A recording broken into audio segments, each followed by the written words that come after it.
Oi, gente, aqui é a Gil do Bruxa Má do Sul, bem-vindos a mais um vídeo. Eu sei que a gente tá sem vídeo há muito tempo. Eu diria pra vocês que eu tava de férias, mas não foi bem isso que aconteceu. O que aconteceu é que todos os dias eu pensava, hoje eu vou gravar, e acabava acontecendo alguma coisa, eu ficava com preguiça e acabava não gravando. Cheguei ao cúmulo de dar a desculpa que eu ia ter que me arrumar pra gravar, sendo que aqui nesse canal você pode encontrar várias provas de que já gravei várias vezes de pijama. Então o que a gente quer? A gente quer o retorno da Julia que acorda e pensa: que dia lindo para aparecer na internet de pijama. Mas enfim, durante esse tempo que eu passei sem trazer nada aqui pra vocês, eu estive lendo muito e tenho muita leitura acumulada pra falar pra vocês. Então eu decidi dividir essas leituras em duas partes pra gente não fazer um vídeo longo demais. E essa divisão vai ser por gênero. Então hoje a gente vai falar mais de terror, suspense e fantasia, enquanto no vídeo da semana que vem a gente vai falar de umas coisas mais românticas, de Gente Ansiosa, que eu sei que várias pessoas querem saber o que eu achei de Gente Ansiosa. Foi um livro que bombou muito esse ano e eu fico sem saber que gênero falar que ele é exatamente, porque ele é colocado como ficção, né? E eu detesto quando se coloca um livro como sendo de gênero ficção, porque ficção é qualquer coisa que não é verdade, né? Então é uma palavra muito genérica. Pode ser qualquer coisa. Caso você queira saber tudo que eu tô lendo, você pode me seguir no Scooby e no Goodreads, ou em qualquer um dos dois que você preferir. Eu mantenho ambos atualizados. Os meus links para ambas as redes estão aqui na descrição. Também na descrição está o meu link da Amazon, pelo qual você pode fazer as suas compras sem pagar nada mais, e eu ganho uma pequena comissão para conseguir manter o canal. Então, sem mais delongas, bora pro vídeo.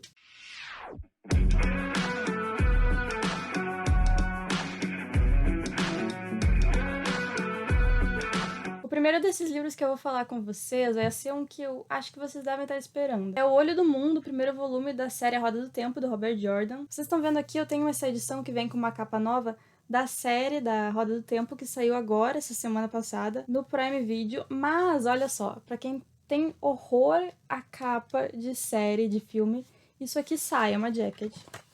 Tá vendo? É um papel. E daí aqui você tem a edição do jeito que era antes também, que vai combinar com toda o resto da coleção também, caso você queira ter todos esses livros. Essa é uma série que muita gente tem medo de ler porque ela tem 14 livros. E o que aconteceu? Durante a maior parte da série, quem estava escrevendo era o Robert Jordan, mas ele acabou falecendo de câncer. E quem assumiu a escrita dos livros foi um autor que era seu grande fã, o Brandon Sanderson, que é o autor de Mistborn, que é uma série que eu adoro. Ele se baseou, então, nas anotações que o Robert Jordan tinha pro final da sua história. E todos os livros são gigantescos, né? Então é um longo trabalho pela frente que você tem para ler. A boa notícia é que a série já está finalizada, então o final da história existe, não tem que ficar esperando o autor escrever durante muitos e muitos anos, como é o caso do George Martin e do Patrick Rothfuss. Não sei como pronunciar o nome dele exatamente, mas é o autor de O Nome do Vento. Então ela tá finalizada, e o problema até então era que a Intrínseca, que é a editora que publica esses livros aqui no Brasil, tava demorando muito tempo para trazer o 7º livro. Os 6 primeiros tinham sido publicados há um tempão atrás e não tava rolando nunca de sair o 7º. E agora, com a notícia de que ia ter a série no Prime Video, a gente recebeu então o 7º livro, e a princípio para a série continuar sendo publicada. Eu acho que tem boas chances disso acontecer, já que a série parece estar tendo uma boa repercussão. A gente tá vendo, né, todo um boom da fantasia no mercado, tanto internacional quanto nacional. Tem muita série legal para chegar no Brasil em 2022. Uma delas é The Pop War, que é a Intrínseca, a mesma editora desse livro aqui, anunciou na semana passada que vai trazer The Pop War, que é uma série de uma autora chinesa que eu tava morrendo de vontade pra ler, então vamos ter em 2022. Também vai vir livro do Brandon Sanderson pra cá em 2022, pela editora Trama. Então, muito sucesso pra fantasia. Quem é fã de fantasia, ótimo momento. Depois de anos sofrendo, eu acho que é o que a gente merece. Então aqui a gente conhece um pacato vilarejo típico de início de história de fantasia. Nesse vilarejo nós conhecemos 3 amigos, Randy, Matt e Perrin, além de alguns outros personagens que vão ser importantes pra trama, como a Egwene e a Nynaeve. E esse vilarejo tá prestes a ter uma pequena celebração de solstício, tá todo mundo se preparando. Só que ao mesmo tempo tem muitas coisas estranhas acontecendo, que as pessoas estão notando. Parece que tá tendo mais lobos do que o normal. O Randy tem a impressão de ter visto alguém na floresta. Tem uns rumores de guerras acontecendo em outras partes do mundo. Então tá todo mundo um pouco tenso, mas ao mesmo tempo o vilarejo sempre foi muito pacato. Então ao mesmo tempo que tem coisas tensas acontecendo, tá todo mundo tipo, isso aí não vai chegar aqui. É aí que aparece uma figura misteriosa na cidade, uma mulher conhecida como Moraine, que vai mudar a vida desses personagens. Eles acabam tendo que deixar esse vilarejo pacato para seguir uma grande aventura, enquanto fogem de criaturas das trevas, claro. Eu gostei bastante da premissa, eu não vou ficar falando mais muito pra vocês, porque eu sou uma pessoa que gosta de embarcar no livro com o menor número de informações possíveis. Então eu sabia pouquíssimo sobre esse livro quando eu comecei a ler, eu só sabia que ele era super famoso, que muita gente gostava muito dele. E o que eu vou dizer pra vocês? Ele é divertido, foi uma leitura bacana, não foi difícil de ler, tem bastante descrição, é um problema ou não um problema, depende do que você pensa a respeito, mas é algo comum em fantasias de ter muitas descrições, de você ter ali o autor descrevendo a árvore que ele vê. Esse autor, o Robert Jordan, foca muito em roupas, ele gosta muito de descrever o que as pessoas estão vestindo. É uma coisa que é interessante porque ele é muito focado em construir as culturas desse mundo. Então, justamente por isso, eu acho que ele tem esse interesse grande por roupas. Mas, basicamente, o que os personagens fazem no livro inteiro é andar.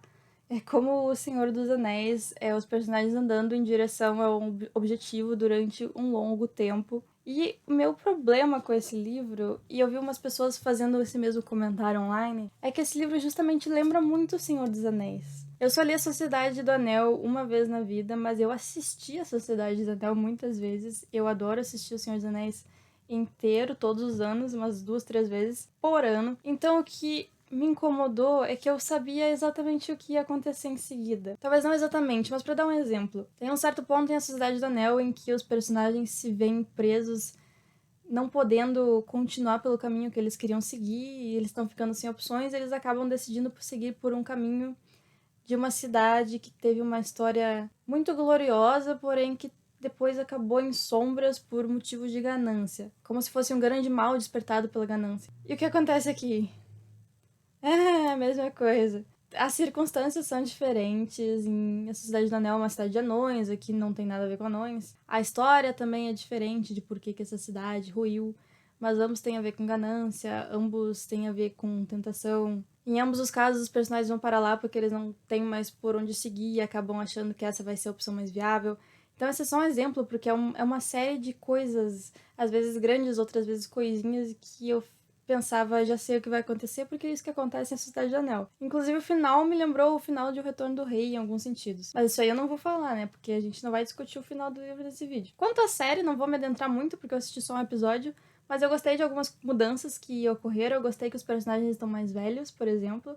Eu acho que traz uma seriedade maior pra história, porque aqui eles são mais adolescentes ainda. Gostei de algumas mudanças na motivação da Egwene estar seguindo junto com o grupo, acho que fez mais sentido. Também gosto de como, embora o Randy continue tendo a mesma personalidade que ele tem no livro, ele também tem uma maturidade maior do personagem dele da série. Enfim, por enquanto, o balanço pra mim da série é positivo com relação ao livro. Claro que algumas coisas mudam de maneiras que você fica na dúvida se foi a melhor opção, mas que a gente vai ver a longo prazo. Talvez se você quer ter certeza, se você quer embarcar realmente em toda essa série de 14 volumes, eu recomendo assistir a série do Prime Video primeiro, do mesmo jeito que eu fiz com The Witcher. Eu comecei vendo a primeira temporada da série e depois decidi ler o livro. Mas se você quer ler o livro sem spoilers, talvez valha a pena assistir 1 ou 2 episódios da série, pra daí decidir se você vai embarcar na aventura de 14 volumes.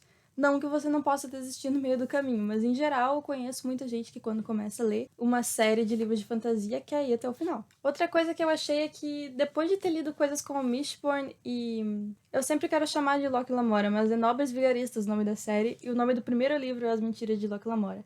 São 2 séries favoritadas desse ano, tanto Mistborn quanto Nobres Vigaristas, e a questão é que eles são livros posteriores a esse. Então eles têm uma vibe muito mais moderna, uma coisa de quebrar com alguns padrões da fantasia que eu achei muito mais interessante. Então quando eu voltei aqui, pareceu um pouco mais puxado pro lado mais clássico. Então pra mim foi um pouco menos interessante, porém é legal a gente ver de onde as outras séries vieram, né? Quais foram as inspirações que eles tiveram. É uma série de fantasia bacana se você curte fantasia, só realmente achei muito baseado em Senhor dos Anéis, com a diferença de que aqui tem muito mais mulheres. As mulheres têm pouquíssima participação em Senhor dos Anéis, embora sejam participações importantes. Essa série tem uma vibe girl power. Então você que quer uma série com vibes girl power, temos. Agora a gente vai falar do primeiro mangá que eu li na minha vida, que foi Tome Volume 1. Isso aqui é publicado aqui no Brasil como volume 1 e volume 2, então tem uma continuação que você não realmente precisa ler, pelo que eu entendi, porque é meio como se fosse vários contos sobre o mesmo assunto, uma mesma personagem. É de um autor de mangá que tá muito famoso nos últimos tempos, o Junji Ito, que é japonês. Tem vários livros dele publicados aqui no Brasil que você pode encontrar. Em Tome a gente tem a história de uma menina que, logo no início da história, a gente vê ela sendo assassinada e ela é cortada em pedaços, e a questão é que a partir de cada pedaço que foi cortado nasce uma nova Tommy. Então, ao longo das histórias, que aqui tem, a gente vai ver ela em várias situações diferentes, como se fosse contos mesmos, mas com a mesma personagem interligando todos. A gente vai ver várias Tommys, porque afinal das contas, cada vez que algum pedaço dela é cortado, nasce uma nova Tommy desse pedaço. Eu achei a premissa muito legal, me lembrou as planárias da aula de biologia, que é aquele bichinho que quando você corta ele nasce uma nova planária. Me pareceu planária humana, sabe? Vou mostrar pra vocês um pouquinho de como que é o desenho. Aqui tem umas coisas bizarras acontecendo. Ele é todo meio bizarro. Então você que curte um negócio bizarro, achei legal, achei divertido. Fiquei com vontade de ver mais do trabalho do Jiu-Jitsu. Com certeza vou ler a segunda parte e vou experimentar outros trabalhos dele também. E é super rapidinho de ler, né? Porque é um mangá. Então você pode até ler mais de uma vez para apreciar de novos desenhos. Ou como eu faço, que eu leio só uma vez, mas eu fico um tempo, às vezes, olhando um determinado desenho. Porque eu gostei realmente da vibe bizarra que a gente tem aqui. Essa edição é da Pipoca e Nanquim. Isso daqui também é uma jacket, que nem a gente tinha na outra edição que eu mostrei pra vocês. Então isso aqui sai e a gente tem aqui uma outra arte por baixo. Então bem bacana. E lembrando sempre que mangá a gente lê de trás pra frente. Então você começa aqui pela parte que parece que vai ser o final e você lê da direita pra esquerda. Várias vezes eu fiquei confusa enquanto eu tava lendo porque eu sabia que era assim, mas de vez em quando o meu cérebro esquecia. E eu começava a tentar ler da esquerda pra direita. Continuando nessa vibe, eu li uma HQ. Eu não costumo ler HQs, não tenho nem um pouco esse hábito. Mas no ano passado saiu essa HQ aqui dos Jovens Titãs, da Origem da Ravenna, da Cami Garcia, com ilustrações do Gabriel Piccolo, que é brasileiro, que eu achei muito legal. Acho até importante a gente apoiar o trabalho de um ilustrador brasileiro. E esses quadrinhos vêm numa onda que tá tendo agora de reimaginar alguns personagens de uma forma mais adolescente e dar uma história para eles um pouco diferente, com problemas adolescentes do século XXI. Então, no ano passado saiu o volume da Ravenna, que eu quis comprar porque Ravenna era a minha super-heroína favorita.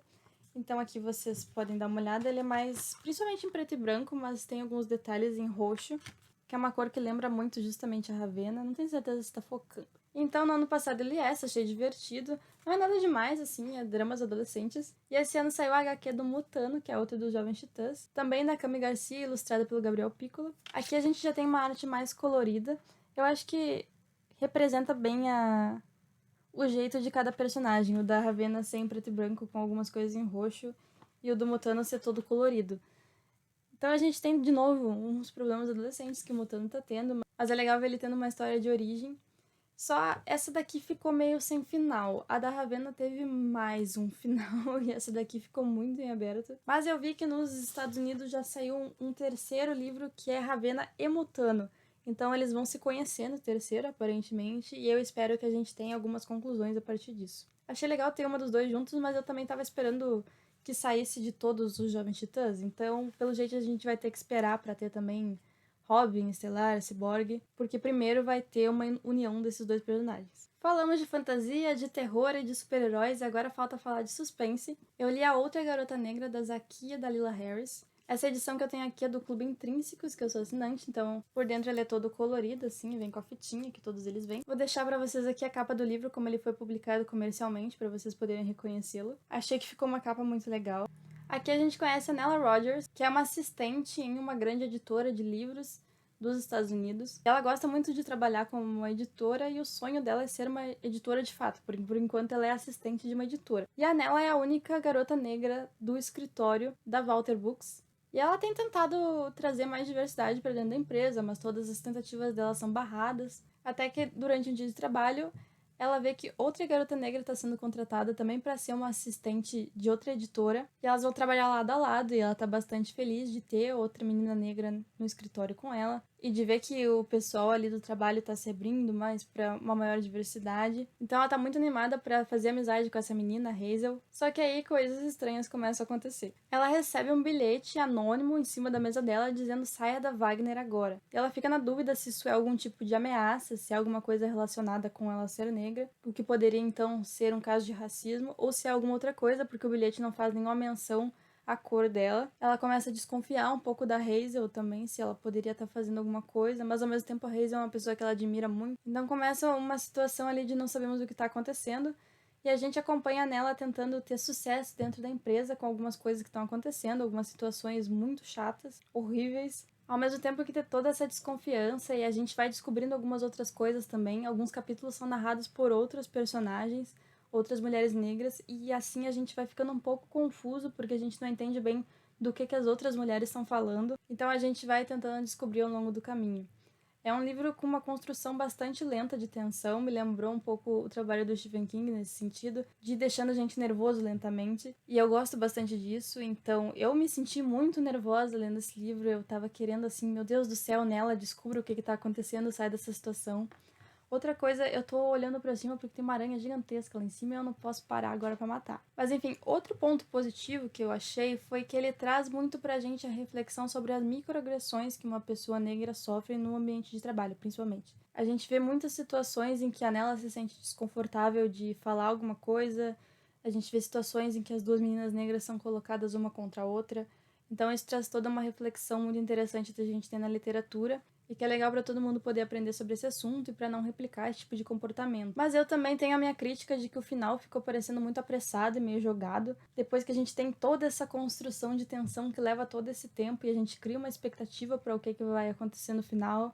Eu achei que deu uma decaída ali que não foi legal, não foi um fechamento tão bom para mim. Também achei que o final deu uma viajada, assim, que ok, o conceito entendi, mas se a gente vai dar uma viajada, eu gostaria que tivesse sido mais bem construído, principalmente se vai ser uma coisa fora do normal. Enfim, no final das contas, acabei achando um suspense meio mais ou menos, no entanto, comparando com outros suspense que li esse ano, gostei. Achei que a Zakia escreve melhor do que a CJ Tudor, do que a Lucy Foley, do que outros autores de suspense que eu já critiquei aqui no canal, que eu acho que eles escrevem de uma maneira medíocre muitas vezes e ficam famosos só porque o suspense é um gênero que aparentemente é fácil ficar famoso escrevendo. Esse daqui eu já achei uma escrita muito melhor, eu gostaria de ver mais do trabalho da Zakia, com mais tempo para desenvolver o final, principalmente, que para mim é o grande pecado desse livro. Porém, livros tensos, esse livro é tenso. E é isso por hoje, gente. Não esqueçam de sempre usar o meu link para fazer as compras de vocês. Não esqueçam de dar o seu like, de se inscrever no canal. E semana que vem eu volto aqui falar de livros de outros gêneros que eu li durante esse tempo. E a gente vai continuar tendo vídeos semanalmente, nem que eu tenha que gravar de pijama. Obrigada por todo o apoio de vocês e quando a gente chegar a 500 inscritos vai ter a surpresinha aqui no canal, então fiquem ligados. E até mais!